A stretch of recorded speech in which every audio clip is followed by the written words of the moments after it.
En 1994, la famille Sherman fit l'acquisition d'un modeste ranch dans l'Utah, à quelques 240 km au sud-est de Salt Lake City. La demeure était vaste, la nature environnante splendide, et le ciel nocturne constellé d'étoiles.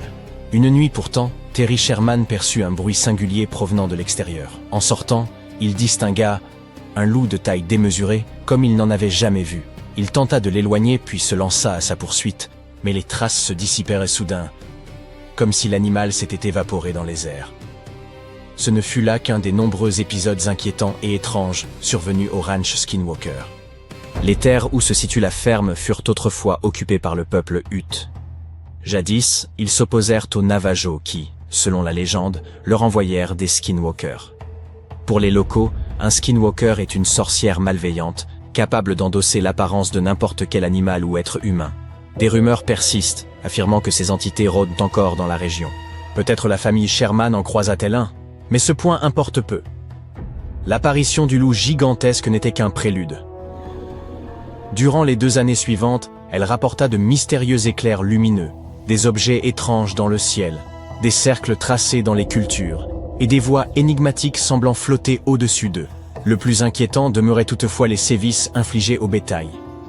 Heureusement, les Sherman ne cédèrent pas au schéma convenu des films d'horreur. En 1996, ils cédèrent leur propriété à Robert Bigelow, homme fortuné et curieusement attiré par ce ranch en particulier. Et pour cause, Robert Bigelow cultivait un goût marqué pour les phénomènes insolites et inexpliqués. Il fonda le National Institute for Discovery Science, ou NIDSCI, et fit du ranch Skinwalker un pôle d'observation privilégié pour les manifestations inquiétantes. Depuis les années 50, la région avait enregistré des centaines de témoignages signalant des objets mystérieux dans le ciel. Et non, il ne s'agissait pas de banales soucoupes volantes. On parlait plutôt de lumières éclatantes, dessinant parfois la silhouette de portes ou de passages. Ainsi, Robert Bigelow et son NIDSCI firent état d'apparitions lumineuses et de maladies frappant les animaux. Pourtant, après des années d'investigation, aucune preuve tangible ne vint confirmer l'existence d'un phénomène extraordinaire. Les gens étaient témoins d'étranges manifestations, mais les instruments demeuraient muets. Tout cela prenait l'allure d'une vaste supercherie. Puis, l'année 2016 marqua un tournant lorsque le ranch Skinwalker fut cédé à un acquéreur anonyme. 4 ans plus tard, ce nouveau propriétaire entreprit quelque chose que nul n'avait encore osé. Imaginez l'intérêt d'observer ces phénomènes, non plus au moyen de vieilles caméras aux images médiocres, mais grâce à un arsenal moderne. Enregistreurs vidéo haute définition, microphones puissants, caméras thermiques et divers capteurs sophistiqués. Et songez qu'il serait possible de suivre ces captations en direct. C'est précisément ce que fit le nouvel acquéreur, Brandon Fugal, magnate de l'immobilier originaire de l'Utah. Il ne se contenta pas d'acheter le ranch, mais conclut également un accord avec la chaîne History Channel pour produire son émission « Les secrets du Skinwalker Ranch ». Le but de ce projet est d'appliquer une démarche scientifique à l'étude de phénomènes inexpliqués. Pour ce faire, Fugal transforma la propriété en une vaste émission de télé-réalité qui dure maintenant depuis 5 ans. Il déclara d'emblée qu'aucune falsification, trucage ou image de synthèse ne viendrait altérer l'authenticité des enregistrements.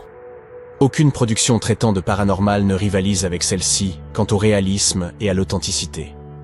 Fugal y déploie des systèmes d'imagerie thermographique, des récepteurs de données de transpondeurs aériens, des magnétomètres, des caméras spécialisées capables de détecter le rayonnement infrarouge et de le convertir en images, ainsi qu'un ensemble d'équipements scientifiques complexes. Toutes ces données sont mises à la disposition du public, et les amateurs les plus passionnés peuvent, en direct, surveiller un réseau de 50 caméras dotées de microphones, répartis sur l'ensemble du domaine. Ce privilège est bien sûr payant. L'adhésion au programme Skinwalker Ranch Insiders débute à $8 par mois. Depuis le lancement de l'émission, plus de 10 000 personnes s'y sont inscrites. Les membres peuvent non seulement visionner les images, mais aussi orienter les caméras et ajuster le zoom.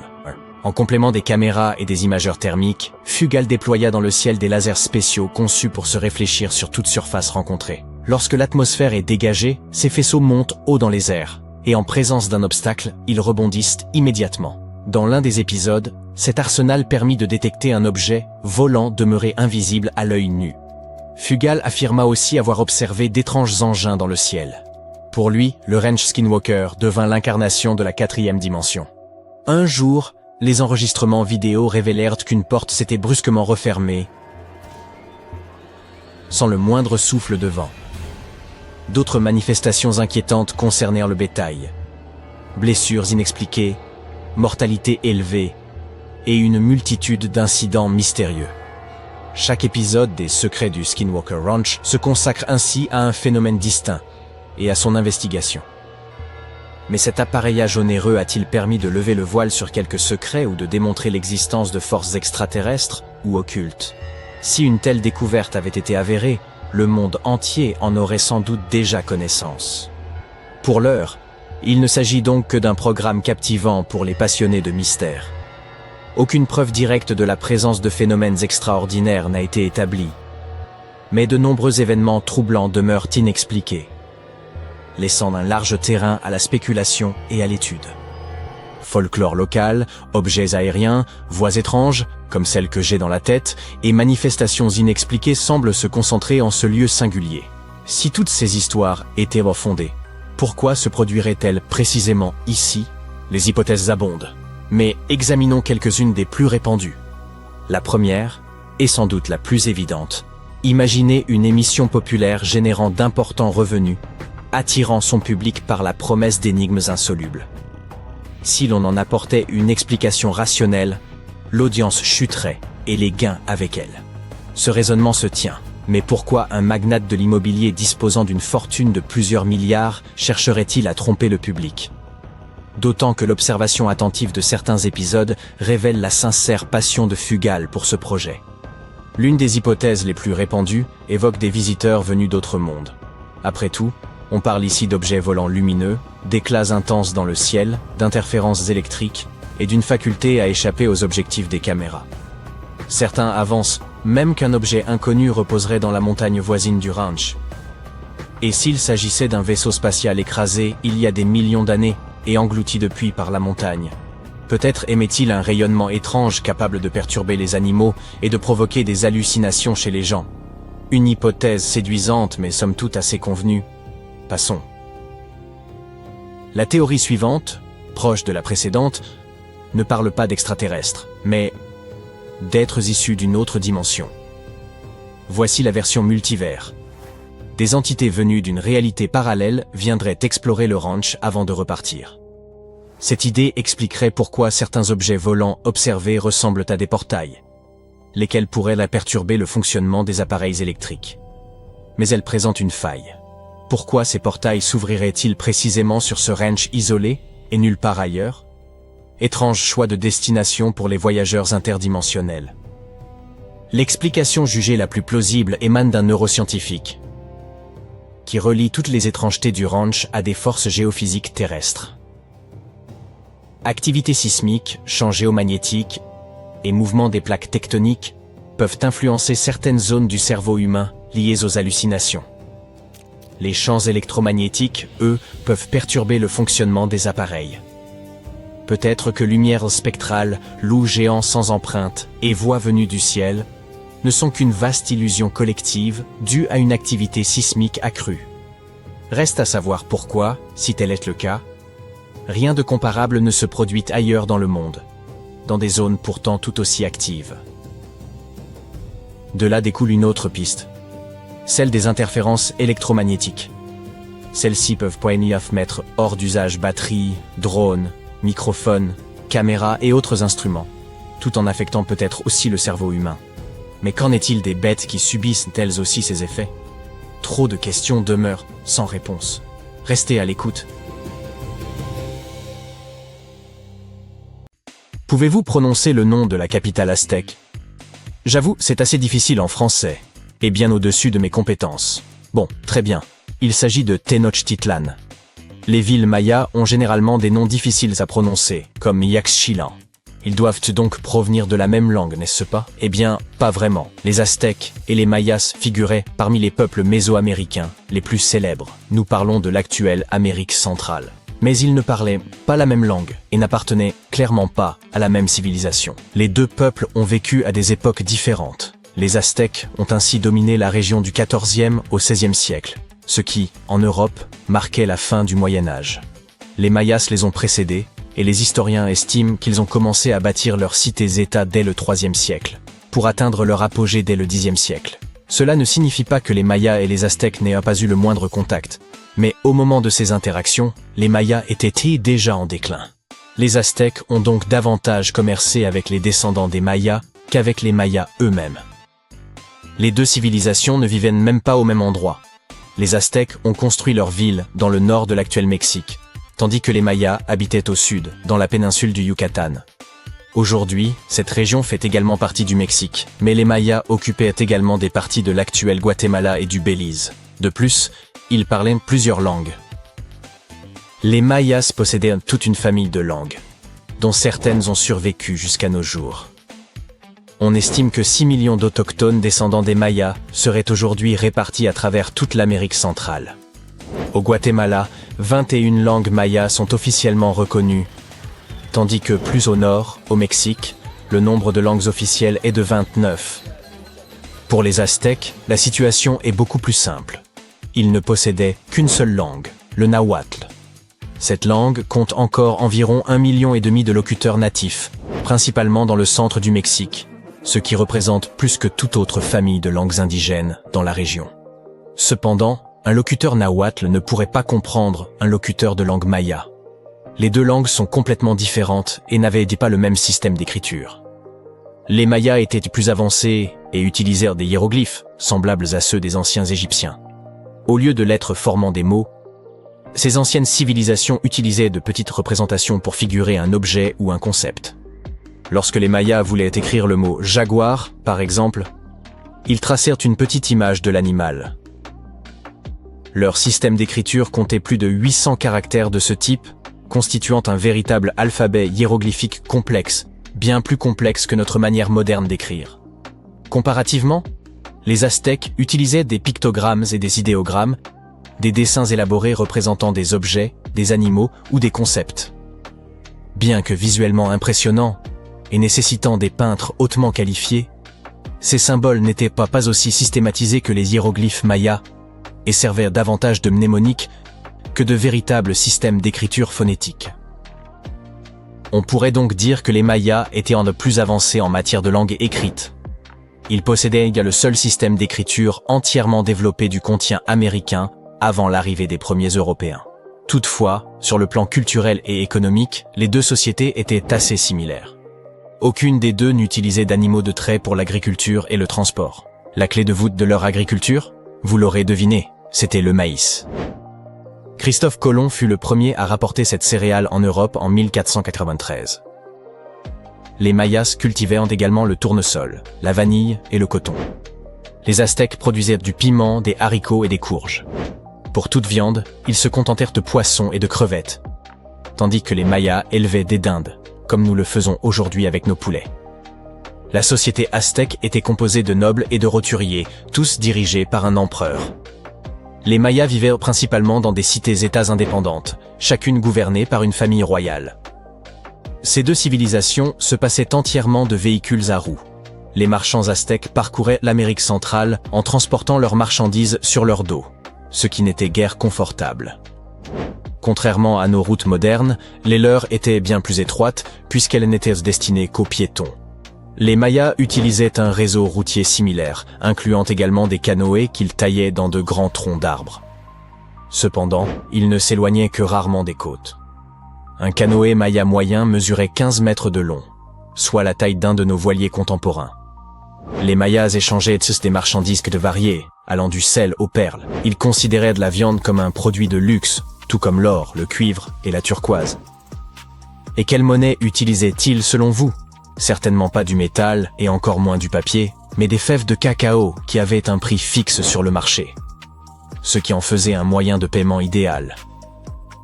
La situation dans nos sociétés modernes n'est pas très différente. Environ 2/3 des pays ont indexé leur monnaie au dollar américain. Pour ces précolombiens, les fèves de cacao faisaient donc office de billets verts. Les Aztèques utilisaient également cette monnaie, mais avec une particularité, la hache-monnaie.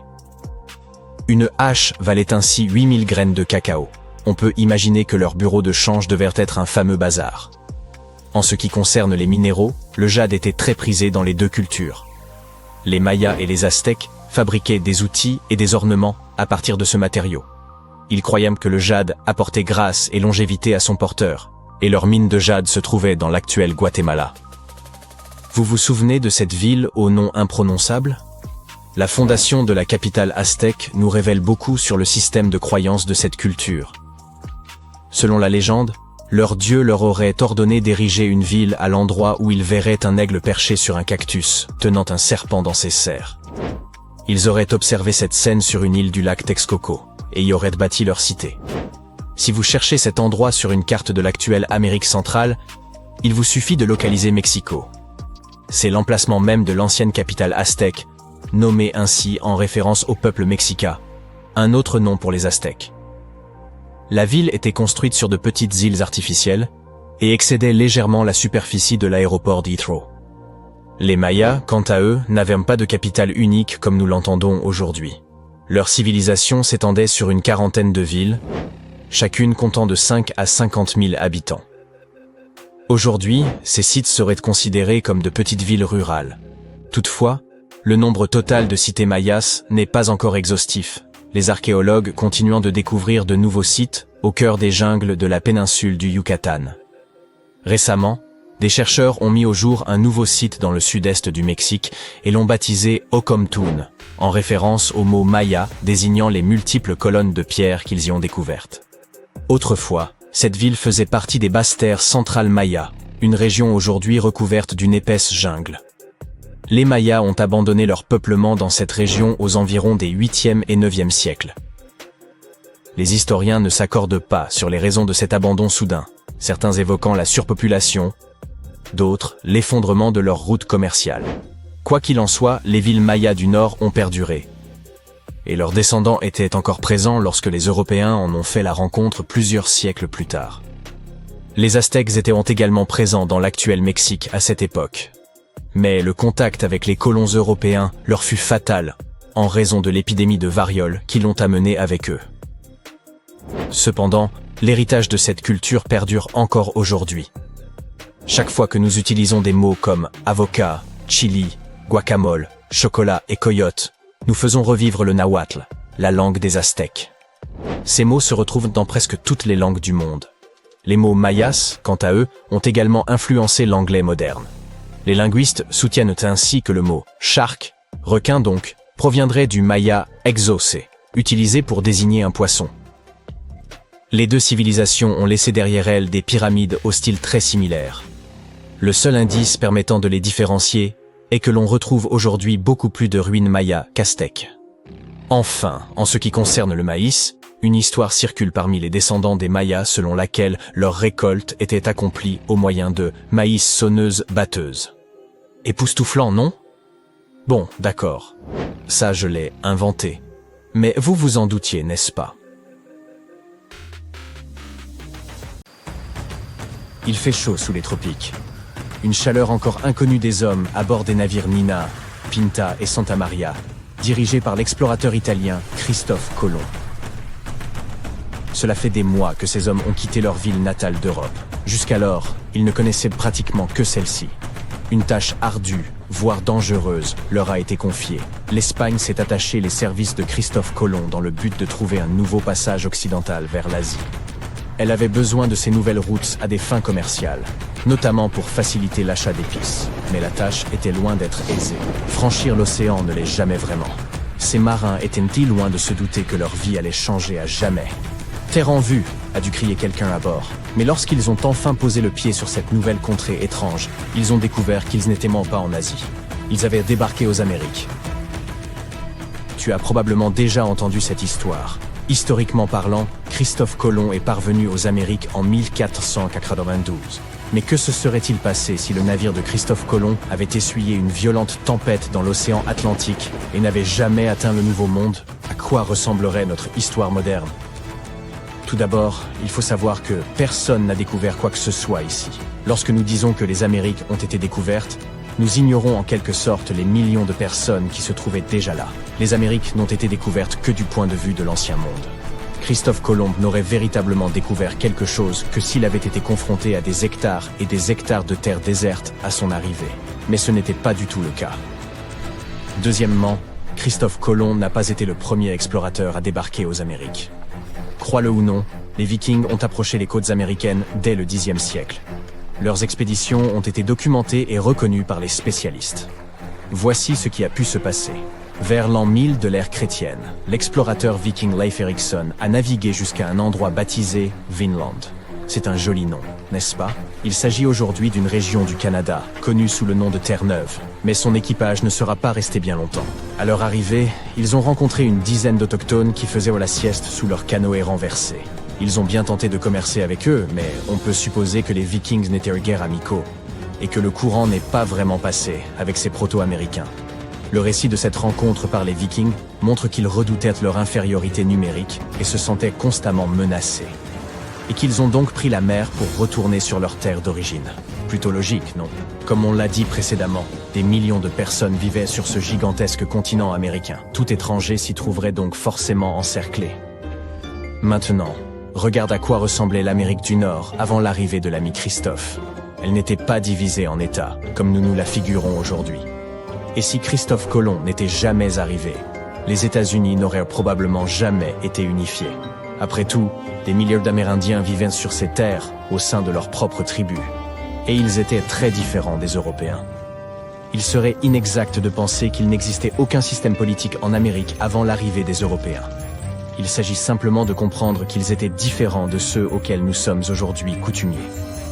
Lorsque les Européens sont arrivés, ils ont importé leur propre système de conviction. Qu'il s'agisse de croyances religieuses, de règles linguistiques ou de choses aussi communes que les habitudes vestimentaires.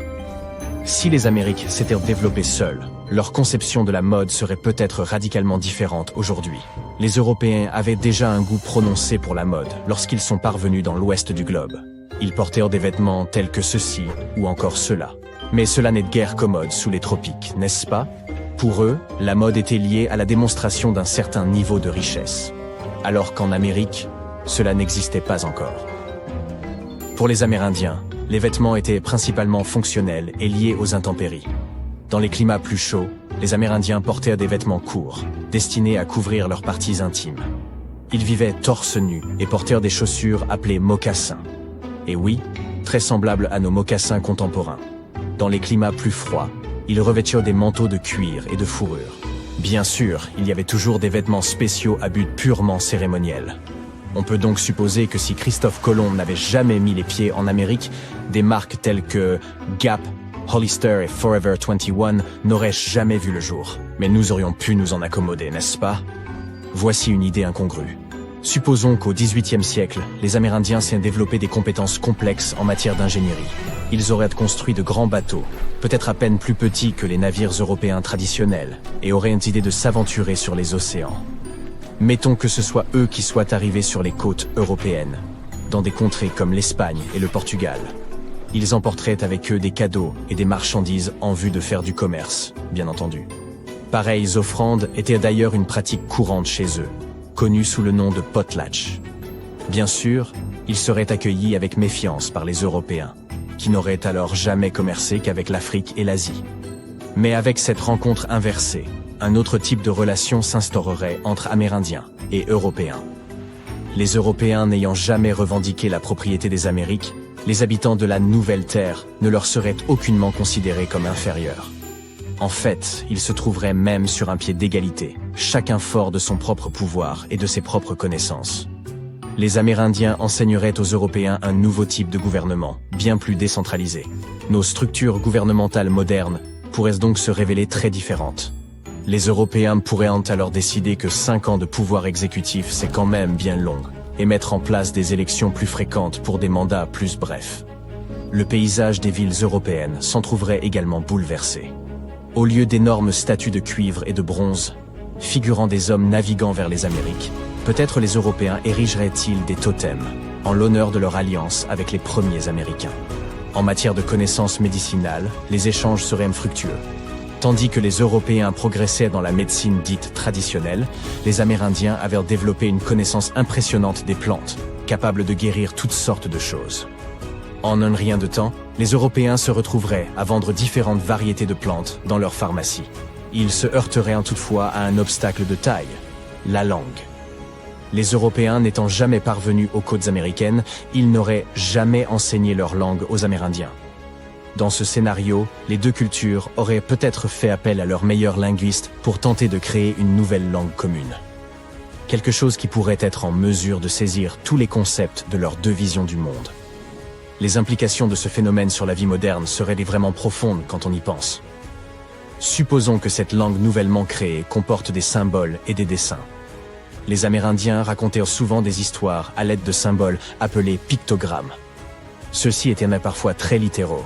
Comme on peut le voir ici, une montagne était représentée par une montagne. C'est fou d'imaginer que ce système de communication existe depuis 5000 ans, puisqu'il a été inventé par les Sumériens. Et puis, peut-être que même nos claviers d'ordinateur portables seraient équipés de ces symboles, et que l'on pourrait écrire des emails plus hybrides visuellement et plus amusants encore que ceux que nous écrivons aujourd'hui. Le paysage américain serait également très différent. Si ni Christophe Colomb ni aucun des autres Européens qui l'ont suivi n'avaient atteint ce fameux nouveau monde, les villes d'Amérique centrale et d'Amérique latine seraient complètement différentes de ce qu'elles sont aujourd'hui. Peut-être que les empires florissants de l'époque, tels que les Incas et les Aztèques, se seraient considérablement développés. Pour être honnête, ils étaient déjà impressionnants bien avant l'arrivée des Européens. Certaines cités mayas précolombiennes étaient aussi grandes que le Londres et le Paris médiévaux en termes de population. Mais oh là là, l'empire aztèque se serait tellement développé qu'il aurait pu s'étendre à toute l'Amérique centrale. Ils auraient pu raffiner leur art de la construction de pyramides, au point de réussir à en ériger une encore plus grande que celle de Khéops en Égypte. Les touristes viendraient alors du monde entier pour la visiter. Ah, et en Amérique du Sud, disons que la région aurait pu se transformer en une immense forêt, plus grande encore que l'Amazonie. Les Incas auraient pu se répandre dans les Andes, puis sur le continent. Des pays tels que le Brésil et l'Argentine n'auraient jamais existé. De minuscules microbes, en réalité des germes très anciens, sont restés prisonniers de la glace arctique durant des dizaines de milliers d'années, depuis l'époque où les mammouths laineux parcouraient encore la Terre. Aujourd'hui, les scientifiques estiment qu'ils pourraient se réveiller si les étés arctiques continuent de s'allonger et de se réchauffer. Oui, vous avez bien entendu, des microbes zombies. Ces microbes sont piégés dans le permafrost, c'est-à-dire un mélange de sol et de glace qui demeure gelé et dure toute l'année. La couche supérieure fond légèrement pendant l'été, mais les éléments vraiment anciens, ces microbes de l'âge glaciaire, sont enfouis bien plus profondément. Ils ne dégèlent que lorsque la chaleur dure vraiment pendant des mois, et non après une simple journée ou deux de fortes températures. Pour les étudier, l'équipe est descendue dans la Permafrost Tunnel Research Facility, près de Fairbanks en Alaska, un long couloir souterrain situé à 15 mètres sous la surface, creusé directement dans le sol gelé ancien. Le tunnel s'étend sur plus de 100 mètres, et permet aux scientifiques de marcher littéralement à travers des milliers d'années d'histoire figée. En observant les parois, les chercheurs ont aussi remarqué des os de mammouths et de bisons qui ressortèrent de la glace. L'un des objectifs était de mesurer à quelle vitesse ces microbes anciens pouvaient revenir à la vie. Ils ont alors eu une vraie surprise. Ces microbes n'ont pas besoin de siècles, d'années, ni même de quelques artifices extraordinaires pour se réveiller. Il leur suffit de quelques mois de temps plus chaud. Une fois actifs, ils se remettent à faire ce que font les microbes, ce qui inclut notamment la production de gaz à effet de serre comme le CO2 et le méthane. Et c'est une mauvaise nouvelle, car ces gaz contribuent à réchauffer encore davantage la planète. Cela fait fondre plus de permafrost, ce qui réveille encore plus de microbes, qui relâchent à leur tour davantage de gaz. En somme, il s'agit d'une boucle climatique délétère. Lorsque les scientifiques sont descendus dans le tunnel gelé pour prélever du permafrost très ancien, la première chose qui les a frappés fut l'odeur, franchement nauséabonde. Ce n'était pas celle d'un vieux sous-sol, mais celle de quelque chose resté figé des millénaires et qui se réveille. Étrangement, les microbiologistes s'en sont réjouis. Une telle odeur est souvent le signe que de minuscules créatures, des microbes, sont encore là. De retour au laboratoire, l'équipe a immergé les échantillons congelés dans de l'eau contenant une forme particulière d'hydrogène lourd. Cela leur a permis de suivre ensuite ce que faisaient les microbes. Ils ont ensuite placé les échantillons dans des réfrigérateurs réglés sur 3 températures différentes, froid, plutôt froid et pas trop froid, afin de reproduire ce que pourraient être les futurs étés de l'Arctique si le réchauffement se poursuit. Durant le premier mois, presque rien ne s'est produit, et même les échantillons plus chauds ont à peine changé. Seul un très petit nombre de microbes a commencé à se réveiller. En pratique, un simple filet d'activité microscopique. Mais quelques mois plus tard, les choses sont devenues plus intéressantes. Grâce à l'eau lourde, les scientifiques ont pu observer quelle quantité les microbes utilisaient pour construire leurs membranes cellulaires. Cela leur a permis de comprendre que ces anciens microbes fabriquaient des molécules grasses particulières, susceptibles de les aider à survivre dans le froid. Au bout de 6 mois, les échantillons conservés aux températures les plus élevées s'étaient complètement transformés. Ils étaient devenus plus actifs et avaient commencé à former de petites couches visqueuses que les scientifiques pouvaient voir même sans microscope.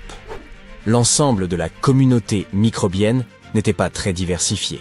En revanche, les microbes actifs se comportaient comme les microbes modernes, vivant aujourd'hui dans des sols non gelés. En bref, ces microbes anciens étaient bien vivants et devenaient très énergiques lorsque la température était suffisante. C'est crucial pour l'Arctique et pour l'ensemble de la planète, car ces microbes survivent en consommant de la matière organique ancienne piégée dans le permafrost. Lorsqu'ils mangent, ils libèrent des gaz à effet de serre comme le dioxyde de carbone et le méthane. Or, l'Arctique se réchauffe plus vite que toute autre région sur Terre. Cela signifie que les couches profondes et gelées pourraient rester chaudes assez longtemps pour que de nombreux microbes anciens se réveillent et commencent à libérer du gaz.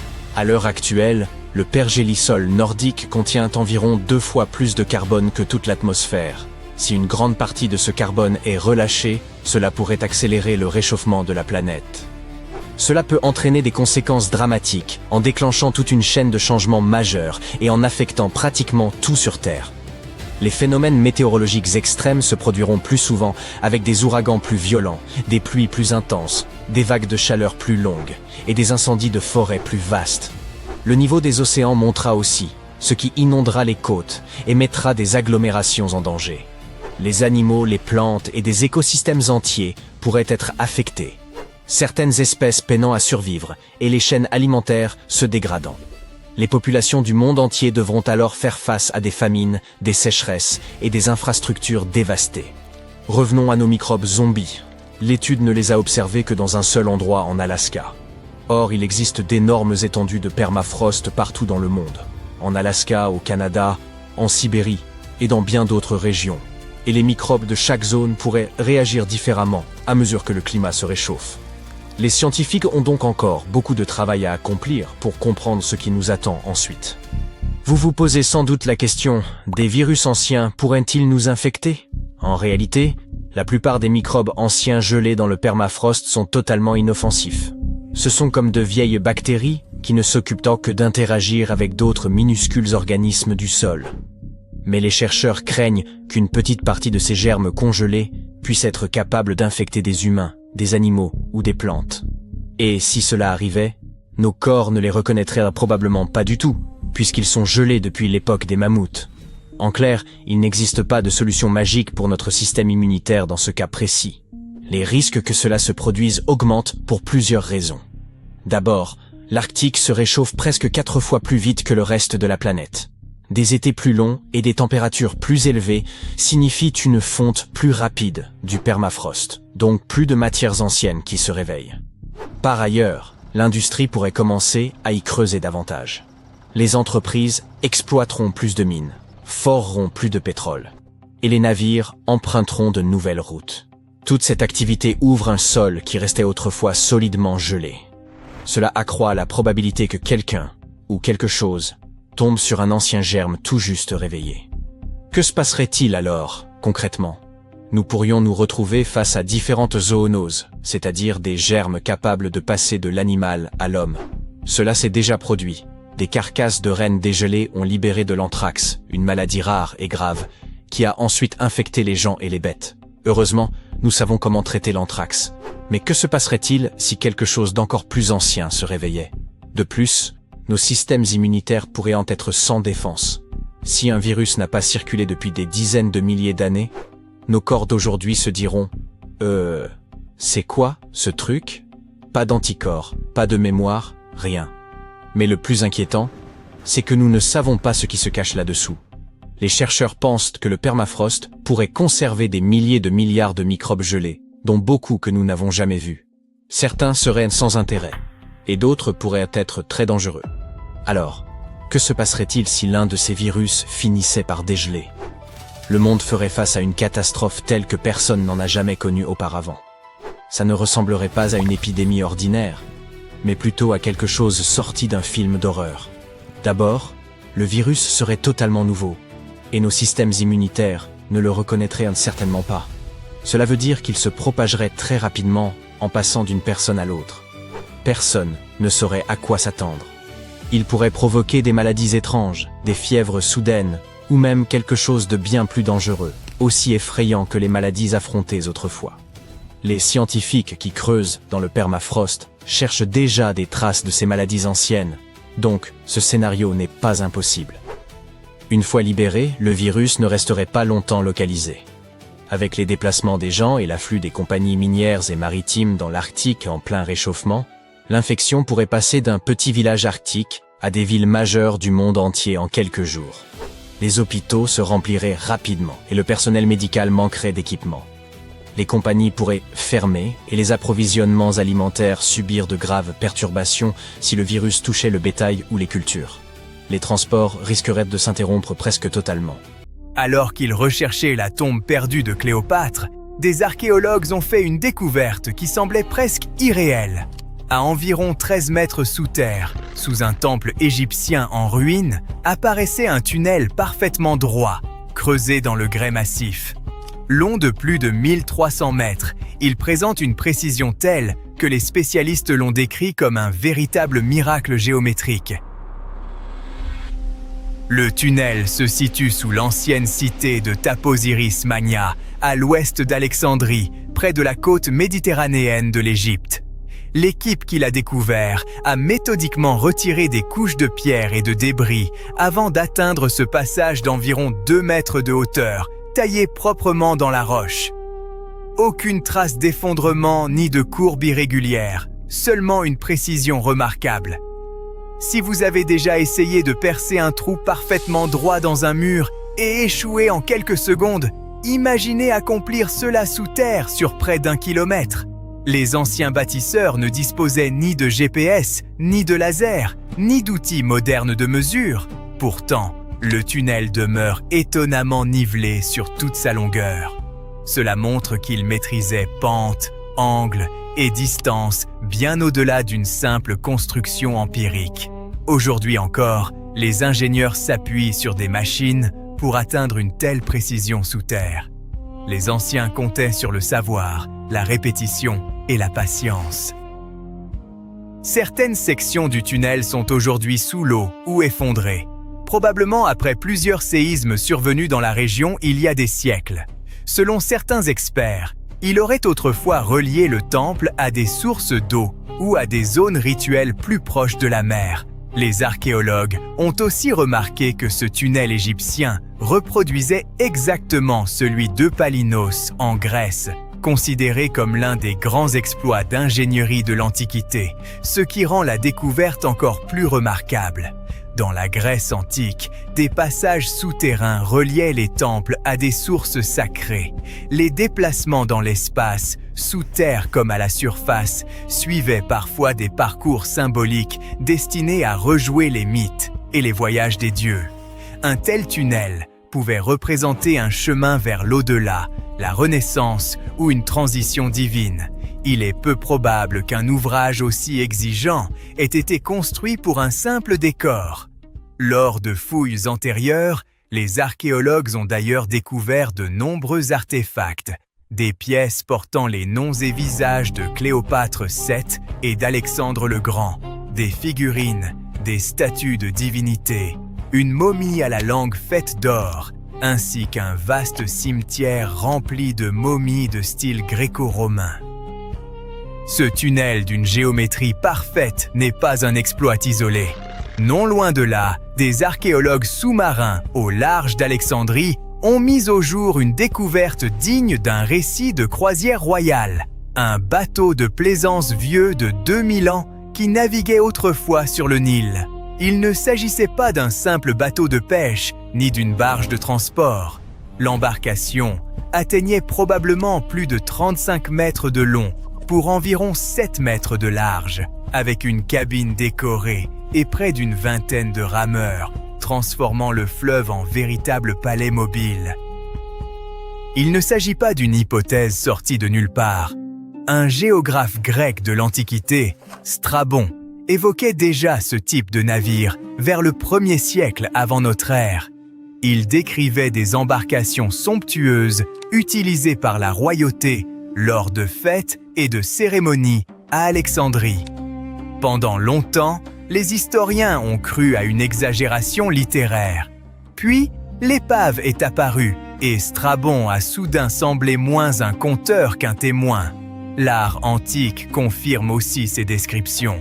La mosaïque de Palestrina, en Italie, montre des bateaux richement ornés descendant le Nil. Leur apparence correspond presque parfaitement au texte et aux preuves archéologiques. À l'intérieur de l'épave, les archéologues ont découvert un détail minuscule mais profondément humain. Des graffitis grecs gravés dans le bois, simples mots laissés par quelqu'un qui se tenait sur ce pont il y a 2000 ans. Les chercheurs n'ont pas encore entièrement déchiffré l'inscription, mais sa présence seule est révélatrice. Elle montre que ce navire n'était pas seulement un symbole flottant de puissance, des personnes y vivaient réellement. On pourrait le comparer à un yacht moderne luxueux, tandis que le Nil fonctionnait comme une vaste autoroute fluviale. De nombreux navires transportant des passagers circulaient alors, visitant des proches, acheminant des marchandises pour le commerce, menant des affaires ou partant simplement en croisière. L'emplacement de l'épave rend l'histoire encore plus remarquable. Le bateau reposait près du temple d'Isis sur Antirodos, une île qui abritait autrefois des bâtiments royaux et religieux avant que des séismes et la montée des eaux ne la fassent disparaître. Le temple s'est effondré vers l'an 50 de notre ère, et les chercheurs pensent que le navire a peut-être sombré lors de cette même catastrophe. Une autre découverte récente liée à la vie le long du Nil concerne la partie inférieure d'un immense complexe cultuel situé à environ 16 km au sud-ouest du Caire. Elle est directement reliée à un temple supérieur consacré à Rê, le dieu solaire égyptien. La section récemment mise au jour correspond à un temple de la vallée vieux d'environ 4500 ans. Le sanctuaire supérieur se dresse sur un terrain plus élevé et avait déjà été fouillé il y a des années. Le temple de la vallée, plus proche du Nil, lui est relié par une chaussée. Un égyptologue allemand, Ludwig Borchardt, avait commencé à explorer une partie du site en 1901, mais la nappe phréatique était alors trop élevée et les travaux durent être interrompus. Aujourd'hui, le niveau de l'eau ayant baissé, une équipe moderne a pu fouiller près de la moitié du temple depuis 2024. Une fois sur place, les archéologues ont mis au jour les restes d'un portique d'entrée à colonnes. Ils ont ensuite découvert des blocs sculptés portant un calendrier d'événements religieux, presque comparable à un programme public antique. Les inscriptions mentionnent notamment des fêtes dédiées à Sokaris, divinité à tête de faucon associée à Memphis, capitale majeure de l'Ancien Empire, ainsi que la fête de Min, dieu de la fertilité, et même la procession de Rê. Tous ces blocs ont été trouvés autour du portique d'entrée, ce qui suggère fortement que la façade extérieure du temple exposait ce long calendrier de célébration. Pour cette raison, les archéologues pensent qu'il pourrait s'agir de l'un des plus anciens exemples connus d'un véritable calendrier public, une liste d'événements destinés à toute une communauté et intégrés à l'architecture. En outre, l'équipe a découvert des dizaines de blocs décorés portant des inscriptions mentionnant le pharaon Niuserre, qui régna vers 2389 avant notre ère et fit construire ce temple. Ce sanctuaire montre aussi comment les déplacements s'organisaient dans l'Égypte antique. Le temple supérieur accueillait le culte principal, tandis que le temple de la vallée rendait l'ensemble accessible. Il servait probablement de zone d'arrivée pour les embarcations venant soit directement du Nil, soit plus vraisemblablement d'un de ses bras secondaires. Plutôt que de traverser le désert à pied, les visiteurs pouvaient donc arriver par voie d'eau, débarquer au quai du temple pénétrer dans le temple de la vallée, puis remonter la chaussée vers le sanctuaire élevé sur la colline. Après environ un siècle d'utilisation, les chercheurs ont découvert que ce temple inférieur avait été transformé en zone d'habitation. L'élément le plus intéressant de cette période est la découverte de 2 pièces en bois servant. Un jour, je parcourais la jungle, muni d'une carte mal dessinée sur un morceau de tissu. Après des jours de marche, j'atteignis un ancien temple maya. Dès que j'y entrais, un bruit étrange se fit entendre. Je me retournai pour partir, mais soudain, le sol se fissura sous mes pieds, et je tombai directement dans une tombe vieille de 1600 ans. Finalement, j'eus de la chance. Ce jour-là, je ressortis chargé des jades étincelants, de coquillages sculptés, et je trouvai aussi un masque effrayant. Sa malédiction me hante toujours aujourd'hui. Bon, ça ne s'est peut-être pas passé exactement comme ça. Ou peut-être que ça ne m'est même pas arrivé. Hélas, l'archéologie dans la vraie vie, c'est pas comme les films d'Indiana Jones. Cependant, les découvertes peuvent être tout aussi importantes. Surtout au Belize, où des archéologues viennent de découvrir la première tombe identifiable d'un souverain dans la ville maya perdue de Caracol. Après 40 ans de fouilles, une équipe a finalement réussi à ouvrir une chambre cachée, enfouie profondément sous une structure qu'ils avaient déjà étudiée. Et à l'intérieur de cette tombe, qui a environ 1600 ans, se trouvait Tekab Shak, le premier roi connu de Caracol. On traduit couramment son nom par « Dieu de la pluie et de la branche d'arbre », ce qui est très poétique et vraiment génial. Le roi Tchak était considéré comme une divinité maya qui contrôlait la pluie, le tonnerre et les éclairs. Selon le folklore, il utilisait des haches pour frapper des serpents porteurs de pluie dans le ciel, et il se mettait à pleuvoir. Le roi enterré est considéré comme le fondateur de la dynastie. Et cette dynastie a duré plus de 460 ans. Et en jugeant par ce qui a été enterré avec lui, nous pouvons supposer que le roi Shahak était très admiré. Sa tombe contenait des perles de jade, des os sculptés, des bijoux en coquillage et des vases en poterie rituelle. L'un de ces vases représente Ekchua, la divinité maya du commerce, recevant des offrandes. D'autres montrent des prisonniers liés. Les archéologues ont su qu'ils avaient trouvé une haute royauté lorsqu'ils ont remarqué des quantités considérables de cinabre rouge dans la tombe, un matériau rare et coûteux propre au monde maya. Il y avait aussi un masque en mosaïque de jade, assemblé comme un puzzle pour couvrir le visage du roi d'un vert éclatant. On n'utilisait pas seulement le jade parce qu'il est très brillant. Il était sacré et symboliquement associé à la vie et à la mort. Le jade poli scintille comme s'il avait été trempé dans de l'eau, et il est froid au début mais se réchauffe rapidement dans la main.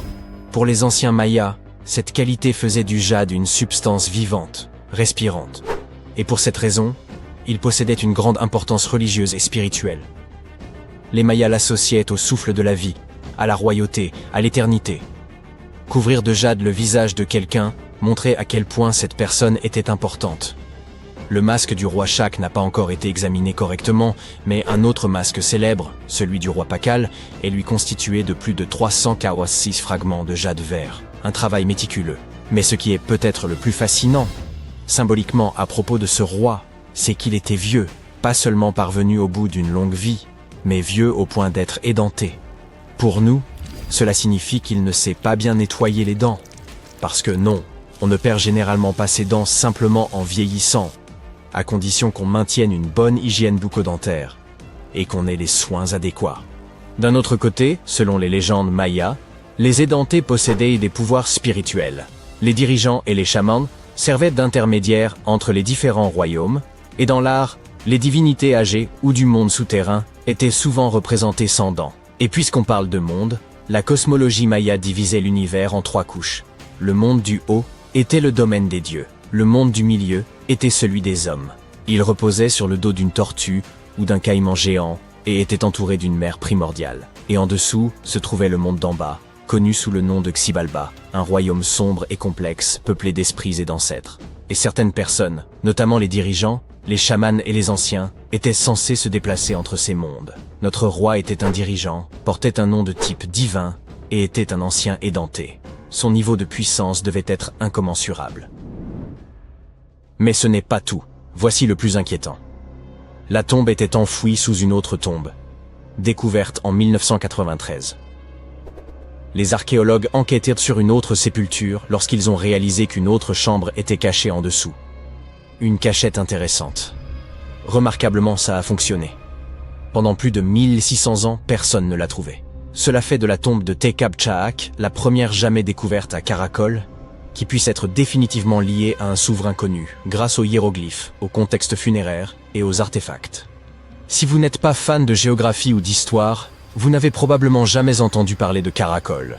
Aujourd'hui, c'est une ruine isolée au cœur des jungles de l'ouest du Belize. Mais il y a environ 16 siècles, Karakol était l'une des plus grandes et des plus puissantes villes de tout le monde maya. À son apogée, elle s'étendait sur plus de 200 km², ce qui, pour référence, est plus vaste que l'actuelle Belize City. Sa population était d'environ 100 000 personnes. C'est plus que la plupart des villes européennes de l'époque. Et elle n'était pas seulement grande, elle était avancée. Karakol comptait des pyramides, des terrains de jeux de balles, des palais, des réservoirs et un système routier très complexe. Des autoroutes de calcaire s'étendant sur des kilomètres à travers la jungle. Des fouilles passées ont également mis au jour des pointes de flèches, des forêts, des fusailloles, des figurines et des outils du quotidien.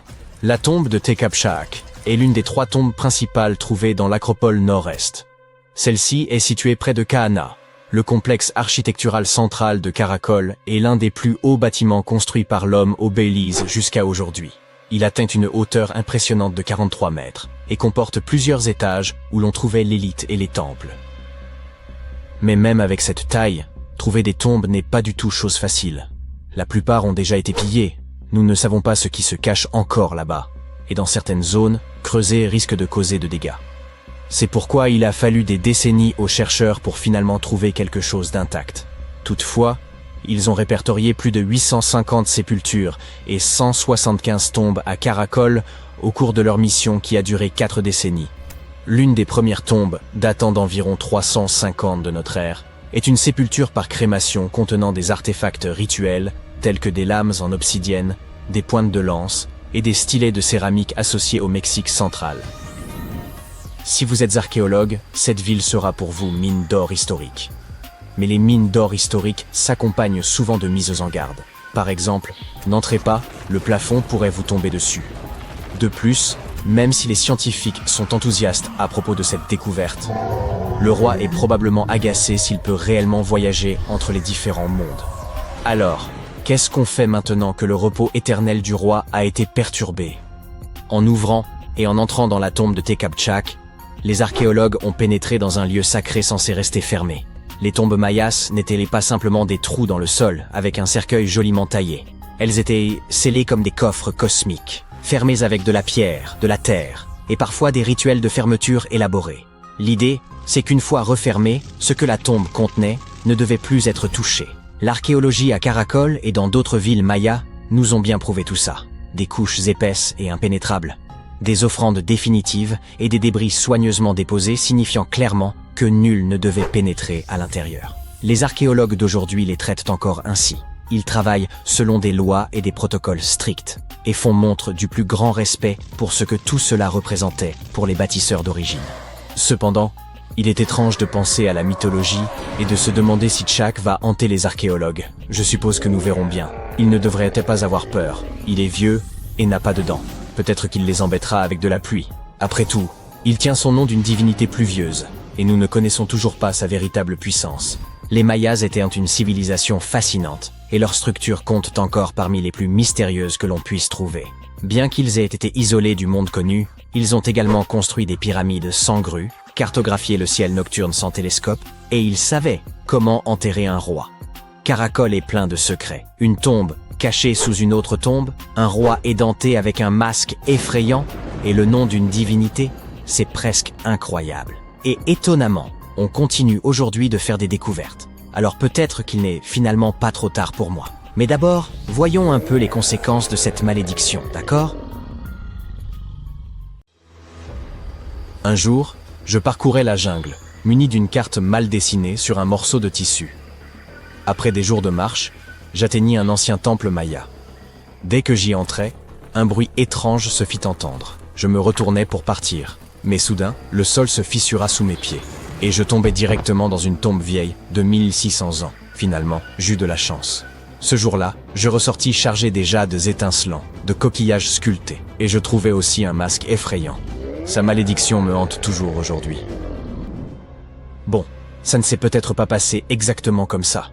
Ou peut-être que ça ne m'est même pas arrivé. Hélas, l'archéologie dans la vraie vie, c'est pas comme les films d'Indiana Jones. Cependant, les découvertes peuvent être tout aussi importantes. Surtout au Belize, où des archéologues viennent de découvrir la première tombe identifiable d'un souverain dans la ville maya perdue de Caracol. Après 40 ans de fouilles. Une équipe a finalement réussi à ouvrir une chambre cachée, enfouie profondément sous une structure qu'ils avaient déjà étudiée. Et à l'intérieur de cette tombe, qui a environ 1600 ans, se trouvait Tekab Shak, le premier roi connu de Caracol. On traduit couramment son nom par « Dieu de la pluie et de la branche d'arbre », ce qui est très poétique et vraiment génial. Le roi Tchak était considéré comme une divinité maya qui contrôlait la pluie, le tonnerre et les éclairs. Selon le folklore, il utilisait des haches pour frapper des serpents porteurs de pluie dans le ciel, et il se mettait à pleuvoir. Le roi enterré est considéré comme le fondateur de la dynastie. Et cette dynastie a duré plus de 460 ans. Et en jugeant par ce qui a été enterré avec lui, nous pouvons supposer que le roi Shahak était très admiré. Sa tombe contenait des perles de jade, des os sculptés, des bijoux en coquillage et des vases en poterie rituelle. L'un de ces vases représente Ekchua, la divinité maya du commerce, recevant des offrandes. D'autres montrent des prisonniers liés. Les archéologues ont su qu'ils avaient trouvé une haute royauté lorsqu'ils ont remarqué des quantités considérables de cinabre rouge dans la tombe, un matériau rare et coûteux propre au monde maya. Il y avait aussi un masque en mosaïque de jade, assemblé comme un puzzle pour couvrir le visage du roi d'un vert éclatant. On n'utilisait pas seulement le jade parce qu'il est très brillant. Il était sacré et symboliquement associé à la vie et à la mort. Le jade poli scintille comme s'il avait été trempé dans de l'eau, et il est froid au début mais se réchauffe rapidement dans la main. Pour les anciens Mayas, cette qualité faisait du jade une substance vivante, respirante. Et pour cette raison, il possédait une grande importance religieuse et spirituelle. Les Mayas l'associaient au souffle de la vie, à la royauté, à l'éternité. Couvrir de jade le visage de quelqu'un montrait à quel point cette personne était importante. Le masque du roi Shak n'a pas encore été examiné correctement, mais un autre masque célèbre, celui du roi Pakal, est lui constitué de plus de 346 fragments de jade vert. Un travail méticuleux. Mais ce qui est peut-être le plus fascinant, symboliquement à propos de ce roi, c'est qu'il était vieux, pas seulement parvenu au bout d'une longue vie, mais vieux au point d'être édenté. Pour nous, cela signifie qu'il ne sait pas bien nettoyer les dents. Parce que non, on ne perd généralement pas ses dents simplement en vieillissant, à condition qu'on maintienne une bonne hygiène bucco-dentaire et qu'on ait les soins adéquats. D'un autre côté, selon les légendes mayas, les édentés possédaient des pouvoirs spirituels. Les dirigeants et les chamans servaient d'intermédiaires entre les différents royaumes, et dans l'art, les divinités âgées ou du monde souterrain étaient souvent représentées sans dents. Et puisqu'on parle de monde, la cosmologie maya divisait l'univers en 3 couches. Le monde du haut était le domaine des dieux. Le monde du milieu était celui des hommes.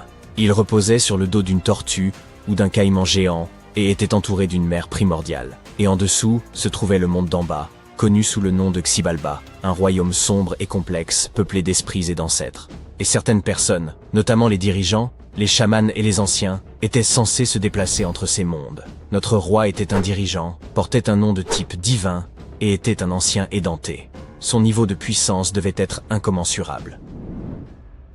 Mais ce n'est pas tout. Voici le plus inquiétant.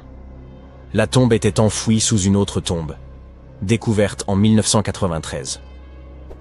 Les archéologues enquêtèrent sur une autre sépulture lorsqu'ils ont réalisé qu'une autre chambre était cachée en dessous. Une cachette intéressante.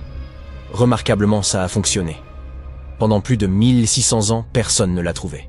Cela fait de la tombe de Tekab Chahak la première jamais découverte à Caracol, qui puisse être définitivement liée à un souverain connu, grâce aux hiéroglyphes, au contexte funéraire et aux artefacts.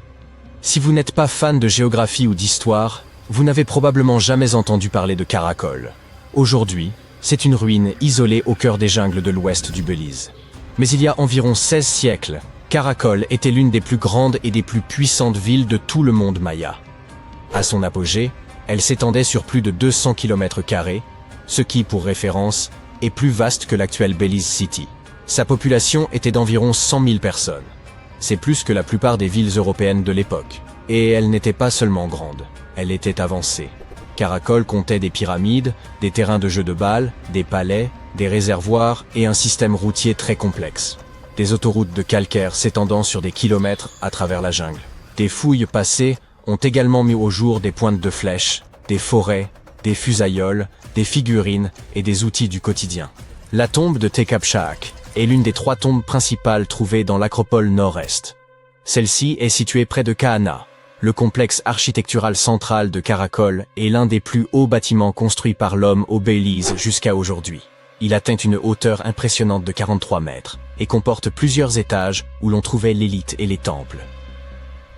Mais même avec cette taille, trouver des tombes n'est pas du tout chose facile. La plupart ont déjà été pillées. Nous ne savons pas ce qui se cache encore là-bas. Et dans certaines zones, creuser risque de causer de dégâts. C'est pourquoi il a fallu des décennies aux chercheurs pour finalement trouver quelque chose d'intact. Toutefois, ils ont répertorié plus de 850 sépultures et 175 tombes à Caracal au cours de leur mission qui a duré 4 décennies. L'une des premières tombes, datant d'environ 350 de notre ère, est une sépulture par crémation contenant des artefacts rituels tels que des lames en obsidienne, des pointes de lance et des stylets de céramique associés au Mexique central. Si vous êtes archéologue, cette ville sera pour vous mine d'or historique. Mais les mines d'or historiques s'accompagnent souvent de mises en garde. Par exemple, n'entrez pas, le plafond pourrait vous tomber dessus. De plus, même si les scientifiques sont enthousiastes à propos de cette découverte, le roi est probablement agacé s'il peut réellement voyager entre les différents mondes. Alors, qu'est-ce qu'on fait maintenant que le repos éternel du roi a été perturbé?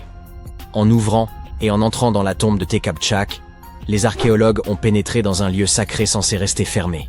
Les tombes mayas n'étaient pas simplement des trous dans le sol avec un cercueil joliment taillé. Elles étaient scellées comme des coffres cosmiques, fermés avec de la pierre, de la terre, et parfois des rituels de fermeture élaborés. L'idée, c'est qu'une fois refermé, ce que la tombe contenait ne devait plus être touché. L'archéologie à Caracal et dans d'autres villes mayas nous ont bien prouvé tout ça. Des couches épaisses et impénétrables, des offrandes définitives et des débris soigneusement déposés signifiant clairement que nul ne devait pénétrer à l'intérieur. Les archéologues d'aujourd'hui les traitent encore ainsi. Ils travaillent selon des lois et des protocoles stricts et font montre du plus grand respect pour ce que tout cela représentait pour les bâtisseurs d'origine. Cependant, il est étrange de penser à la mythologie et de se demander si Chak va hanter les archéologues. Je suppose que nous verrons bien. Il ne devrait pas avoir peur. Il est vieux et n'a pas de dents. Peut-être qu'il les embêtera avec de la pluie. Après tout, il tient son nom d'une divinité pluvieuse, et nous ne connaissons toujours pas sa véritable puissance. Les Mayas étaient une civilisation fascinante, et leurs structures comptent encore parmi les plus mystérieuses que l'on puisse trouver. Bien qu'ils aient été isolés du monde connu, ils ont également construit des pyramides sans grue, cartographié le ciel nocturne sans télescope, et ils savaient comment enterrer un roi. Caracal est plein de secrets. Une tombe cachée sous une autre tombe, un roi édenté avec un masque effrayant, et le nom d'une divinité, c'est presque incroyable. Et étonnamment, on continue aujourd'hui de faire des découvertes. Alors peut-être qu'il n'est finalement pas trop tard pour moi. Mais d'abord, voyons un peu les conséquences de cette malédiction, d'accord ? Une découverte étrange dans le lac Huron nous informe qu'il pourrait possiblement contenir les vestiges d'une civilisation entière. Tiens, attendez. Est-ce que ce ne serait pas l'Atlantide? Pas exactement. Mais s'il y a vraiment eu jadis une civilisation sous-marine à cet endroit, elle devait être assez avancée.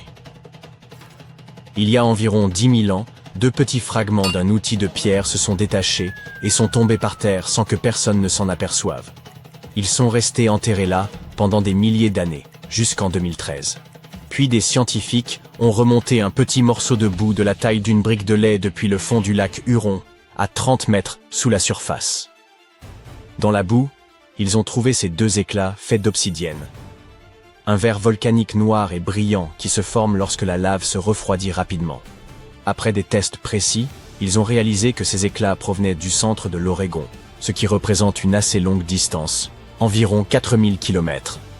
Ce site préhistorique des Grands Lacs a été découvert sur la crête Alpena-Amberley, une formation sous-marine qui reliait autrefois ce qui est aujourd'hui le Michigan et l'Ontario. À l'époque, c'était des terres sèches.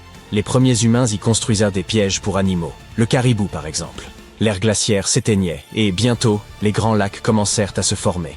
L'obsidienne était le matériau high-tech des temps anciens. Elle est extrêmement tranchante et parfaite pour fabriquer des outils. Si vous étudiez attentivement ces éclats, vous ne pourrez pas douter que les outils dont ils proviennent furent de fabriquer de main d'homme.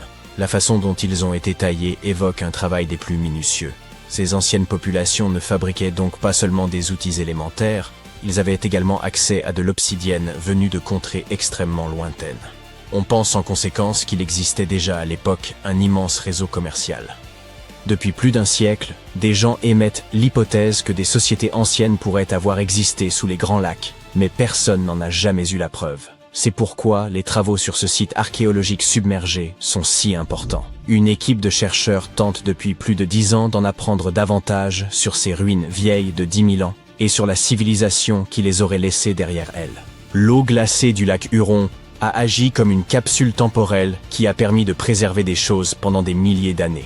Jusqu'à présent, les chercheurs ont trouvé non seulement des outils en pierre, mais aussi des arbres millénaires avec leurs racines encore intactes et des tourbières sous-marines où ont été préservées des graines et des feuilles. Un peu comme le Pompéi de l'âge de glace, une scène figée dans le temps. Ces découvertes aident également les scientifiques à concevoir de nouvelles méthodes d'archéologie sous-marine. Ils utilisent des sonars, des robots sous-marins et des plongeurs. Il est assez incroyable que les outils qu'ils ont découverts sur la crête Alpena Amberley soient beaucoup plus petits que d'autres outils de la même époque trouvés à proximité.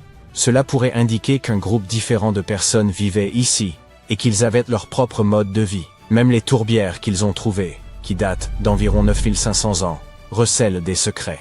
Elles sont pleines d'aiguilles de pin, de graines et de feuilles qui pourraient nous informer sur l'environnement de l'époque.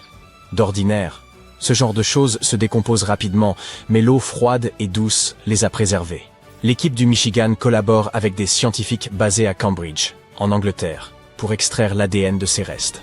Si cela fonctionne, nous pourrions enfin savoir quel type d'animaux vivaient là, et peut-être même plus. Ils ont encore des années de travail sur ce site préhistorique des Grands Lacs. Un autre célèbre site archéologique submergé est la cité perdue de Pavlopétrie. Les archéologues pensent qu'il s'agit de la plus ancienne ville engloutie du monde, tout au moins selon nos connaissances actuelles. Pavlopétrie a environ 5000 ans. Cela signifie qu'elle existait bien avant les légendaires héros grecs des récits d'Homère. Les scientifiques l'ont aperçue pour la première fois en 1904, puis l'ont oubliée jusqu'en 1967, lorsque Nicholas Fleming l'a redécouverte. Il l'a décrite comme une ville de l'âge du bronze, désormais engloutie sous 3 à 4 mètres d'eau. 1 an plus tard, il est revenu avec une équipe de scientifiques pour en étudier les ruines. En l'espace de 6 semaines, en utilisant uniquement des rubans métriques et une grille élémentaire, ils ont réussi à cartographier la ville. Ils ont constaté qu'elle s'étendait sur environ 300 par 150 mètres et comportait au moins 15 bâtiments, des cours, 5 rues, 2 tombeaux et environ 37 petites tombes en pierre. Ils ont également trouvé des indices indiquant que les ruines se poursuivaient sur l'île voisine de Pavlopétrie elle-même. Ils ont déterré des poteries incroyables, des lames en obsidienne et en chaille, et même une minuscule figurine en bronze qui pourrait dater de l'an 2800 avant l'ère commune. Cependant, la plupart des bâtiments proviennent de la période comprise entre 1650 et 1180 avant l'ère commune. Ensuite, les scientifiques ont de nouveau abandonné le site jusqu'en 2009, lorsqu'une équipe de chercheurs a lancé un nouveau projet quinquennal, dont la mission était d'explorer en profondeur l'histoire de Pavlopétrie. Cette fois, ils disposaient d'outils de cartographie numérique et de meilleurs équipements de plongée, ce qui leur a permis d'explorer et même de faire des fouilles sous-marines. Ils ont découvert 9000 mètres carrés supplémentaires de bâtiments, y compris une grande salle et des rues cachées.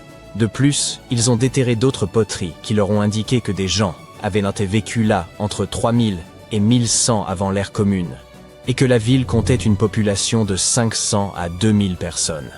Personne ne sait avec certitude comment cette cité a fini sous l'eau, mais beaucoup de scientifiques pensent que ce fut à cause d'un tremblement de terre, peut-être vers l'an 1000 avant l'ère commune, ou même aussi tardivement que l'an 375 de notre ère, parce que c'est la plus ancienne ville sous-marine jamais découverte. Certaines personnes croient même que Pavlopétrie pourrait avoir inspiré la légende de l'Atlantide.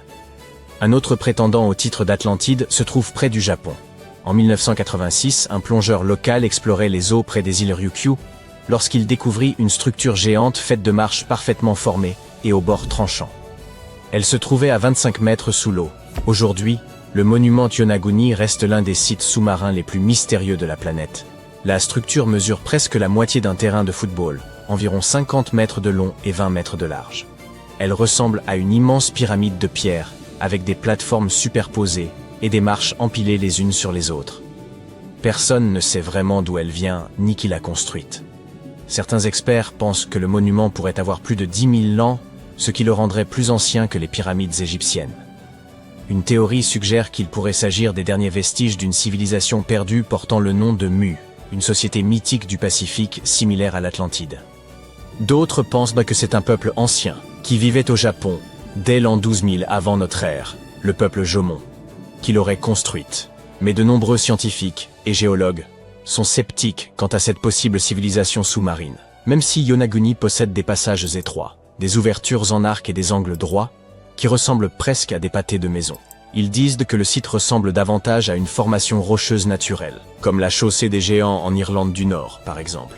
L'ensemble du monument est encore relié à un bloc de substratum rocheux, ce qui signifie qu'il n'a pas été construit pièce à pièce. Et la façon dont les couches de roches sont empilées est probablement liée au tremblement de terre et au mouvement tectonique. Il est situé dans la très active ceinture de feu du Pacifique. Un géologue marin y retournait sans cesse, et à chaque fois, il découvrait quelque chose de nouveau. Il affirme avoir repéré des traces d'outils dans la roche, des symboles gravés sur des faces de pierre, et même des formations rocheuses en forme d'animaux. Il pense que ces sculptures indiquent l'existence d'une culture provenant du continent asiatique. Il a déclaré avoir identifié 10 structures différentes au large de Yonaguni, y compris un château en ruine, un arc de triomphe, 5 temples, et même un énorme stade. Ces bâtiments semblent être reliés par des routes et des canaux, et certaines parties sont même entourées de ce qui ressemble à d'immenses murs de pierre. L'explorateur pense que la ville a au moins 5000 ans. Il se base pour cela sur des stalactites trouvées dans des grottes sous-marines voisines, qui n'ont pu se former qu'après l'inondation des grottes. Ces partisans affirment n'avoir jamais vu un tremblement de terre créer des formes comme celle-ci sous l'eau ou à sa surface. Mais les sceptiques mettent tout cela sur le compte de l'érosion, et insistent sur le fait que ce sont les courants sous-marins et les créatures marines qui ont creusé des trous dans la roche. Si vous souhaitez vous faire votre propre opinion, le site est ouvert aux visiteurs, et c'est assurément une... Au fil du temps, les archéologues ont mis au jour une foule de trésors sur les pierres runiques. Malédictions, poèmes, formules magiques protectrices, et même des querelles d'héritage. Pourtant, un artefact norrois récemment exhumé, nommé pierre de Svingerud, ne porte qu'un seul mot. Cela peut sembler bien fade, mais détrompez-vous, il s'agirait peut-être de la plus ancienne pierre runique jamais découverte. Près de 2 millénaires d'existence, et ce n'est pas tout. Les fouilles se poursuivent, et selon ce que l'on découvrira ensuite, elles pourraient révéler des secrets et éclairer le véritable sens de ces mystérieuses runes magiques. Voyons à présent jusqu'où l'on peut réécrire l'histoire connue avec un simple mot gravé dans la pierre. Il y a fort longtemps, durant les premiers siècles de notre ère, les Scandinaves croisèrent la route des Romains. Ils échangèrent des biens comme le verre ou l'argent, et peu à peu, les coutumes romaines, y compris l'usage de l'écrit, s'implantèrent au nord. Les peuples nordiques, séduits par l'alphabet romain, désiraient néanmoins disposer de leurs propres signes. C'est ainsi qu'ils mirent au point un système original de caractères, qu'ils baptisèrent runes. Près de 20 siècles plus tard, en 2021, des archéologues exploraient un site funéraire de l'âge du fer aux abords du village de Svingerud, à l'est de la Norvège. Parmi les sépultures à crémation, ils mirent au jour une dalle de grès rougeâtre destinée à devenir un élément central d'une découverte archéologique majeure de Norvège. D'une taille comparable à celle d'une table basse, la pierre mesure un peu plus de 30 cm de large. Elle fut exhumée aux côtés de restes calcinés et de charbon, éléments caractéristiques d'une ancienne tombe cinéraire. Les runes qu'elle porte, gravées de manière grossière et peu profonde, semblent avoir été tracées à l'aide d'un objet pointu, tel un couteau ou une aiguille. Les pierres runiques ne sont pas rares, et les archéologues ont souvent l'occasion d'en mettre au jour, en particulier dans cette région. Toutefois, les analyses indiquent que tant le site funéraire que les inscriptions gravées sur la pierre remontent probablement à une période comprise entre le 1er et le 3e siècle. Cela nous situe bien avant l'ère viking. officiellement amorcée aux environs de l'an 800, ce qui en fait l'un des plus anciens témoignages fiables de l'écriture scandinave. À première vue, ces gravures évoquent soit des symboles mystiques destinés à solliciter l'aide des divinités nordiques, soit de simples entailles désordonnées tracées par un homme furieux frappant la pierre. Pourtant, il s'agit bien de lettres authentiques, maladroites, certes, mais volontaires. Ce système d'écriture ancestrale était utilisé par les tribus germaniques établies en Europe du Nord. On le retrouvait gravé sur du bois, des os ou de la pierre. Les signes, aux formes droites et anguleuses, s'expliquent par la difficulté à tracer des courbes avec les outils rudimentaires de l'époque. Au contact de l'Empire romain, les tribus germaniques n'empruntèrent pas simplement les lettres latines. Elles s'inspirèrent du principe même de l'écriture et conçurent leur propre système. Cet alphabet originel fut nommé Futhark ancien. Il comportait 24 caractères, retrouvés sur des objets datant approximativement du 2e au 8e siècle de notre ère. Ce nom vient de ses 6 premières lettres, F, U, Th, A, R et K.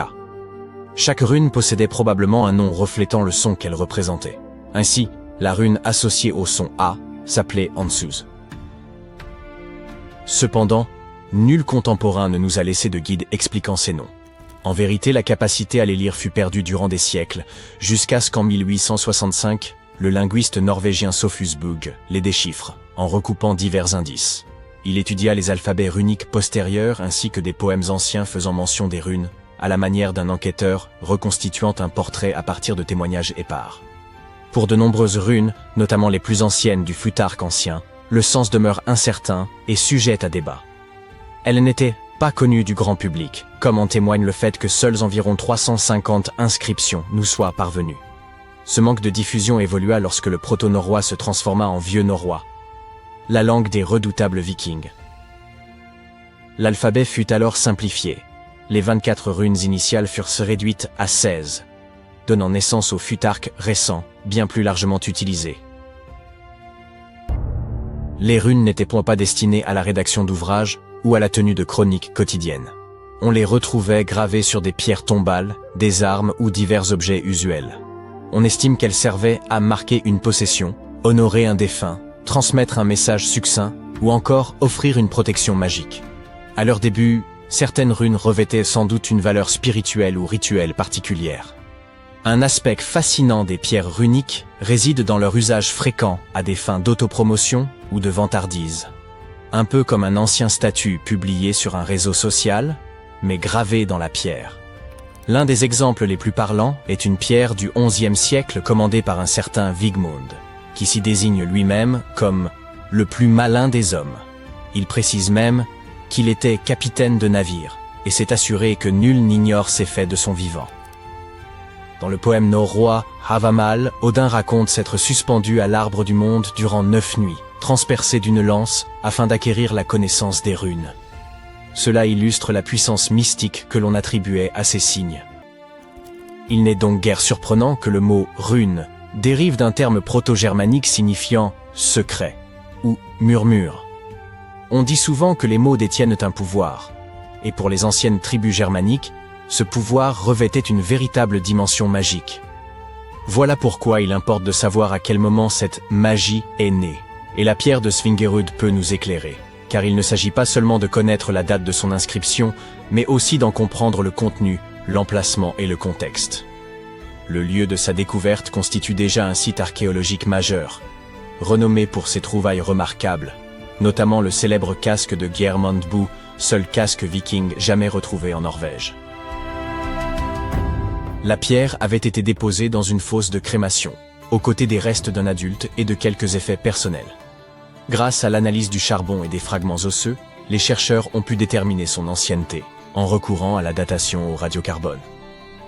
La pierre de Svingerud n'est nullement le premier artefact nordique ancien portant des runes découverts par les archéologues, loin de là. Les gens gravaient autrefois des runes sur divers objets du quotidien. Peignes, bijoux, couteaux. Certains spécimens pourraient même être d'un âge comparable. D'autres fragments comportent également des runes, mais sont souvent brisés, dispersés ou impossibles à dater précisément. Toutefois, la datation au radiocarbone a permis de confirmer que la pierre de Svingerud constituait à ce jour la plus ancienne pierre runique connue. L'inscription qu'elle porte suggère une fonction rituelle et peut-être même un message adressé aux défunts. L'inscription est brève. Un seul mot, Idiberug. Son sens exact demeure inconnu. La portion la plus lisible mentionne Idibera, et la majorité des spécialistes estiment qu'il s'agit vraisemblablement d'un nom propre. Peut-être une forme génitive, signifiant d'Idibera ou appartenant à Idibera. Il pourrait donc s'agir du nom de la personne ensevelie ou de celui d'une figure honorée. Il est fort probable qu'il s'agisse d'un prénom féminin, ce qui ferait d'Idibera la première femme connue à avoir été associée à l'écriture runique. Les chercheurs estiment aujourd'hui que la pierre de Svingerud appartenait à un monument plus grand. Ils ont mis au jour plus d'une douzaine de fragments de grès éparpillés parmi plusieurs tombes du site. Une fois assemblés en laboratoire, ces morceaux s'imbriquaient parfaitement, comme un puzzle, ce qui suggère qu'ils provenaient tous d'une même pierre dressée. Le fragment principal, comportant l'inscription, fut découvert dans une sépulture, tandis que d'autres pièces similaires reposaient dans des fosses de crémation voisines. Les archéologues pensent que la pierre fut brisée, puis réutilisée dans le cadre d'un rituel, peut-être dans le but de relier symboliquement différentes personnes ou générations inhumées sur place. Au lieu de signaler une seule sépulture, elle aurait d'abord servi de mémorial, avant d'être redistribuée dans d'autres tombes comme geste rituel. Certains avancent même que ces runes auraient été gravées par des individus distincts à différentes époques.